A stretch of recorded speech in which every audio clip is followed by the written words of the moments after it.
Hello everybody, hope we're all doing well. As per usual, welcome back to more esports talk, and the launch does continue for Rogue Company 100 Thieves to be something that we really have never seen any other esports organization do, but I hope that I see others follow the footsteps of this. And again, I'm going to keep on saying this. I'll probably keep on catching flack for my my blowing the smoke, I should say. I don't actually smoke. My blowing smoke of 100 Thieves out there and the moves they have made with the launch of Rogue Company. Dr. Disrespect also tied to this game with his own map, but certainly now we have seen what 100 Thieves have called themselves a short film or a movie for the Rogue Company launch. We have seen a slew of tweets and promotions and streams out there. Along with that, their own in-game skin line for both the characters and weapons. It's pretty crazy to see, and I just want you guys to know this, okay? Before you all target me for saying, Jake, you just love 100 Thieves too much. Can you imagine, though, if any of your favorite esports organizations also took this on? You know, what about a G2? What about a FaZe Clan, right? What if we saw G2 Ocelot in the same role? I'm going to play for you guys clips on screen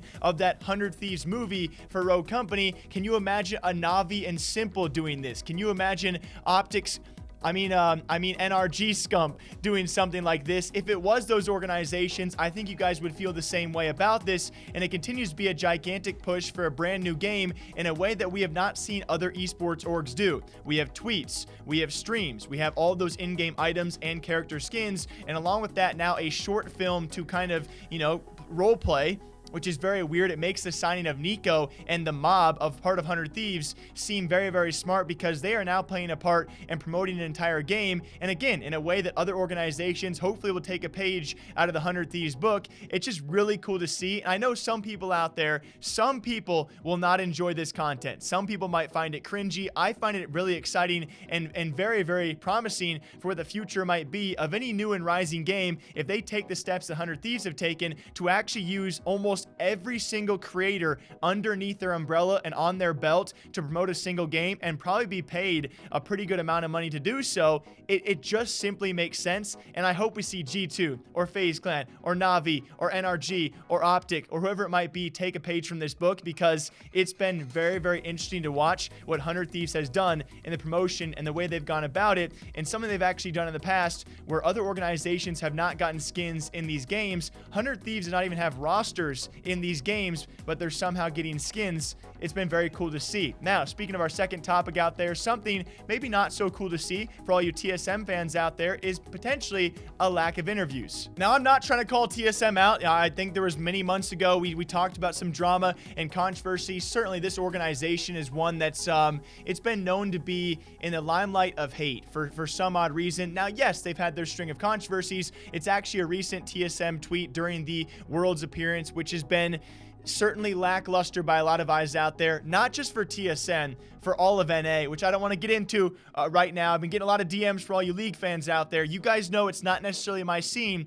but if I could talk about it, it's been quite disappointing. Either way, TSM making a tweet about this, that tweet going, you know, pretty well on Twitter. You know, everyone asks about how to join TSM. No one asks, how is TSM or how are TSM? And that was actually quoted and responded to by a few writers out there, one being Lydia from Hotspot Esports, and she called him out, as she simply quotes the tweet and says, "You never accept interviews for us to ask. ... And in the responses, other Hotspot Esports, at least one of the writer, and even one of our own writers, that being Dusty Boy, talking about how hard it is to actually maybe get an interview with TSM. Now, I want to give TSM the benefit of the doubt here, guys. Only a few writers actually responding to this, but it is pretty interesting talking point out there as to how difficult it can be to get in touch with some organizations who maybe have histories or moments they have been a part of that they don't want to be asked about, right? When you think of TSM, again, making Worlds is a gigantic thing that many organizations don't get the chance to do. That's pretty amazing. Also, their Valorant roster,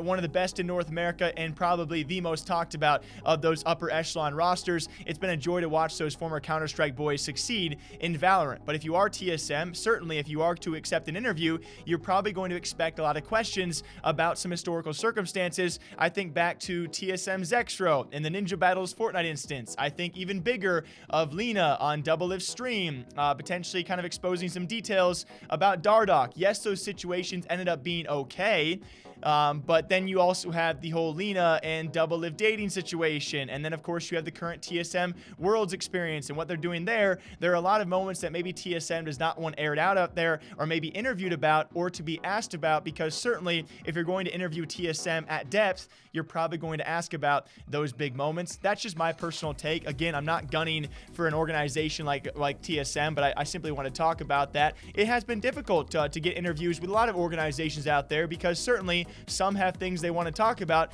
and some have things they don't want to talk about. I'm sure TSM has their reasons, but we do see interviews from time to time with their members, just to note that as well. So TSM being called out by a few writers in the space, and even more so, we have 100 Thieves making moves that I simply have not seen before, and I'm just very curious, because I can almost guarantee to you guys other orgs are watching. They almost have to. It's all over the place. And what orgs will follow suit next, and how will people respond when they do it? Because 100 Thieves is certainly becoming more of a polarizing organization. People love to call them the merchant apparel company, not the esports org. So if someone else starts doing what they're doing, did they get seen in the same light? I don't know. Until next time, you guys know what to do. All right, take care of yourselves throughout the next few days. All right, yeah, it's just it's a wild time. Wild time to be alive. Drink the water, drink the coffee. I'll catch you guys back here sometime soon. Take care.